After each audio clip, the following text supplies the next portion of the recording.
Le but de la vidéo d'aujourd'hui est de partager avec vous comment je réalise mes assaisonnements maison et les épices que j'utilise, ainsi que la réalisation du concentré de tomates maison. Avant toute chose, je vais commencer à vous présenter un ingrédient qui ne doit jamais vous quitter dans votre cuisine. C'est l'oignon. Qu'il soit rouge ou jaune, il a la faculté d'apporter du goût aux sauces, à tout. Vraiment, l'oignon ne doit jamais vous quitter.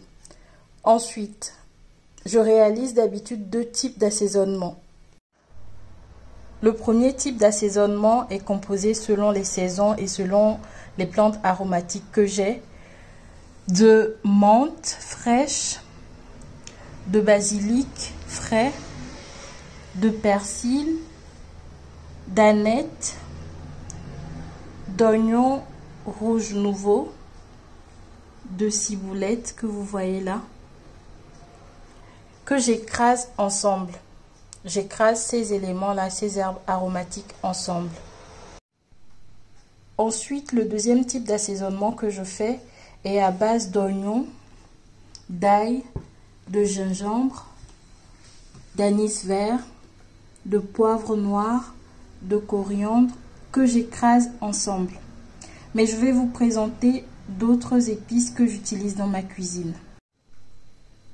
J'aime bien utiliser l'anis étoilé pour des sauces, le jus, pour parfumer plein de choses. Il a un goût très sucré et son arôme est assez relevé. C'est un parfum qui est un peu proche de celui de l'anis vert finalement, parce que c'est presque la même famille. C'est très bien aussi pour tout ce que vous voulez, vos sauces, vos jus, comme j'ai déjà dit. J'utilise également le clou de girofle. J'utilise également de la citronnelle en morceaux. Ça parfume bien les plats aussi bien des plats sucrés que salés. Alors, le sel fin, pour moi, c'est un allié aussi à ne pas en abuser, bien sûr. Par exemple, lorsque je fais une sauce tomate, que j'écrase la tomate, l'oignon et je mets juste un peu de sel, croyez-moi, on n'a pas besoin du tout de mettre quoi que ce soit d'autre, ni cube, ni je ne sais quoi d'autre en fait. Parce que ça relève le goût immédiatement. Vraiment, ça a une action d'exhausteur de goût incroyable. Donc, utilisez le sel sans en abuser. Là, c'est du sel fin, c'est pareil pour le gros sel. J'utilise les deux types de sel selon ce que je cuisine. Ensuite, j'utilise aussi le curcuma. Le curcuma, c'est une épice asiatique. Ça a la forme d'une racine qui est un peu proche du gingembre, mais c'est juste jaune. C'est au niveau de la couleur et du goût que ça diffère, pardon. Donc là, du curcuma. Ensuite, j'utilise souvent de la cannelle en poudre, du paprika aussi. J'utilise également ce mélange-là à base de sarriette, de laurier et d'oignon. J'utilise évidemment ma poudre de crevettes qui peut être remplacée par une poudre de poisson séché. Je vous montrerai dans une future vidéo comment faire sa propre poudre de crevettes.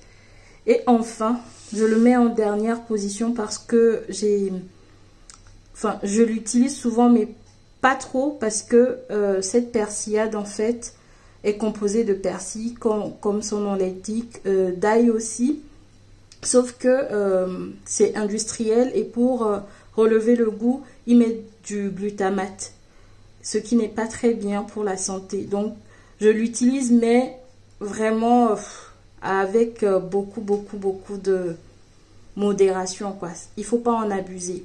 C'est vrai que c'est une alternative au cube, mais il faut pas du tout en abuser parce qu'il y a du glutamate dedans. Voilà. Maintenant, on va juste écraser tout ce que je vous ai montré et je vous dirai l'usage que j'en fais. Voilà le résultat final de notre mélange à base de gingembre, ail, oignon, anis vert, poivre noir et coriandre. Il peut très bien s'utiliser pour l'assaisonnement de la viande, rouge comme blanche, ou du poisson. Il est très aromatique et a un parfum délicat. Ici, c'est notre mélange à base de plantes aromatiques vertes. Celui-ci peut également s'utiliser pour la viande comme du poisson, mais j'ai une petite préférence pour son utilisation avec le poisson parce qu'il relève vraiment le goût. Il sent super bon. Franchement, c'est à essayer. On va maintenant passer à la réalisation de la tomate concentrée maison. Pour la réalisation de la tomate concentrée maison, c'est assez simple. Il faut de la tomate, des poivrons rouges, du piment rouge doux. Moi, j'utilise ces 3 éléments, mais vous pouvez utiliser de l'ail, de l'oignon, c'est comme vous voulez. Donc, ça va être assez simple. On va tout écraser ensemble après les avoir lavés et enlever cette partie-là. Et ensuite, mettre au feu jusqu'à ce que l'eau tarisse. Et voilà, on aura notre beau concentré de tomate tout rouge. S'il n'est pas assez rouge, on peut ajouter du paprika moulu doux. Voilà ma tomate écrasée, je l'ai mise au feu et je vais laisser ça au feu en surveillant de temps en temps jusqu'à ce que l'eau tarisse complètement. Ça dépend de la quantité d'eau qu'il y a dessus. Donc ça peut prendre entre 2 et 4 heures avant de tarir complètement et de se concentrer en fait. Donc à tout à l'heure. Au bout d'1 heure de cuisson, voilà la consistance de notre tomate. On va encore laisser 1 heure à 1h30 au feu. Voilà notre concentré de tomate après 1h45 de cuisson. C'est bien rouge, bien ferme. Et voilà l'ensemble des réalisations que nous avons faites. Vous pouvez les conserver au congélateur dans des petits bocaux de sorte à les utiliser par unité pour ne pas tout décongeler et tout recongeler. Voilà.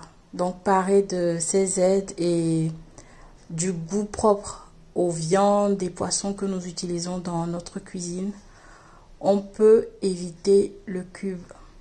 L'objectif en fait c'est pas de juger celles qui continuent d'utiliser le cube, mais de proposer une alternative durable à cette utilisation-là. On peut essayer autre chose que le cube et ça va venir en fait. Merci de m'avoir regardé et à très vite.